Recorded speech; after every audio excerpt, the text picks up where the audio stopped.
చెబుతున్నవాడు ఎవరైనా ఆ మాట బైబిల్కి అనుకూలంగా ఉందా, దేవునికి ప్రయోజనకరంగా ఉందా లేదా అని మీరు ఆలోచించకపోతే మీరు శాశ్వతంగా దేవునికి దూరం అవుతారు. జాగ్రత్త.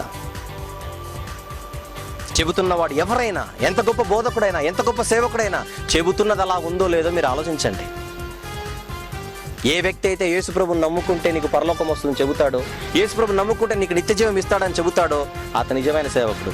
యేసుప్రభుని నమ్ముకుంటే కోర్టు సమస్యలు తీరుతాయంటాడు, యేసుప్రభుని నమ్ముకుంటే రోగాలు నయమవుతాయంటాడు, యేసుప్రభుని నమ్ముకుంటే పెళ్లి త్వరగా అవుతుందంటాడు, యేసుప్రభుని నమ్ముకుంటే పరీక్షలో పాస్ అవుతావనో, ఉద్యోగం త్వరగా వస్తుందనో, జీతం పెరుగుతుందని ఎవరైతే చెబుతారో వీళ్ళందరూ దొంగలు.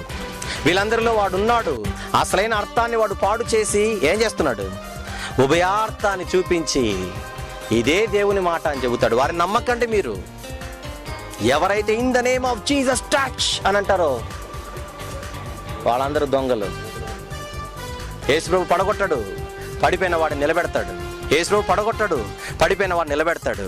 దొంగ నిలబడినోడు పడగొడతాడు, దొంగ నిలబడినోడు పడగొడతాడు, పడకపోతే దోస్తాడు. గనుక మీరు జాగ్రత్త పడాలి.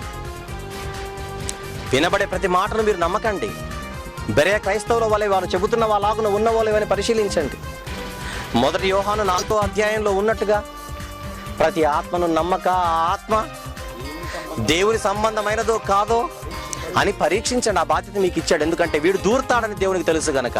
వీడెవడో కాదు, ఉభయార్థ సాధక ఉపకారిణి. నీకు రోగం నయమవుతుందంటే ఉపకారం చేస్తున్నట్టే ఉంది, నీకు ఉద్యోగం వస్తుందంటే ఉపకారం చేస్తున్నట్టే ఉంది. ఏమండి, నీకు పెళ్లి త్వరగా అవుతుందంటే ఉపకారం చేస్తున్నట్టే ఉంది, కోర్టు సమస్యలు తీరిపోతాయంటే, అప్పులు తీరిపోతాయంటే అంతా ఉపకారం చేసినట్టే ఉంది. కానీ నువ్వు చచ్చిపోయిన తర్వాత ఆయన బ్రతికిస్తాడని నువ్వు నమ్మకుండా, చావుకు ముందున్న మేళ్ల గురించే నీకు చూపించి పరలోకం గురించి నిన్ను ఆలోచింపకుండా చేస్తున్నాడు. ఎవడు?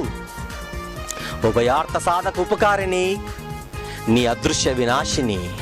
వాడెవడో కాదు, మీ విరోధి, నా విరోధి, మనందరి విరోధి అయిన అపవాది. ఇవన్నీ వాడి తంత్రములు, వాడి గూఢమైన సంగతులు, లోతైన మర్మములు. Deep secrets of Satan the villain. జాగ్రత్త.